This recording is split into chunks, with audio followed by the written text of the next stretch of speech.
Chapter 5, Sloka 14. न कर्तृत्वं न कर्माणि, न कर्तृत्वं न कर्माणि, न कर्तृत्वं न कर्माणि, लोकस्य सृजति प्रभुः, लोकस्य सृजति प्रभुः, लोकस्य सृजति प्रभुः। न कर्तृत्वं न कर्माणि, लोकस्य सृजति प्रभुः। न कर्तृत्वं न कर्माणि, लोकस्य सृजति प्रभुः।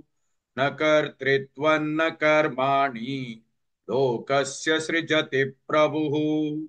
न कर्तृत्वं न कर्माणि, लोकस्य सृजति प्रभुः। न कर्तृत्वं न कर्माणि, लोकस्य सृजति प्रभुः। न कर्मफलसंयोगम्, न कर्मफलसंयोगम्, न कर्मफलसंयोगम्, स्वभावस्तु प्रवर्तते, स्वभावस्तु प्रवर्तते, स्वभावस्तु प्रवर्तते। न कर्मफलसंयोगम्, स्वभावस्तु प्रवर्तते। न कर्मफलसंयोगम्, स्वभावस्तु प्रवर्तते। न कर्मफलसंयोगम्, स्वभावस्तु प्रवर्तते। न कर्मफलसंयोगम्, स्वभावस्तु प्रवर्तते। न कर्मफलसंयोगम्, स्वभावस्तु प्रवर्तते। न कर्तृत्वं न कर्माणि, लोकस्य सृजति प्रभुः।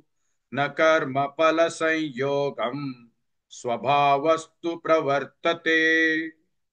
Please like and share this video because you could be instrumental in helping someone around the world recite the Srimad Bhagavad Gita, thereby helping them to have a life of unending opulence, victory and prosperity. This is mentioned in chapter 18, Sloka 78.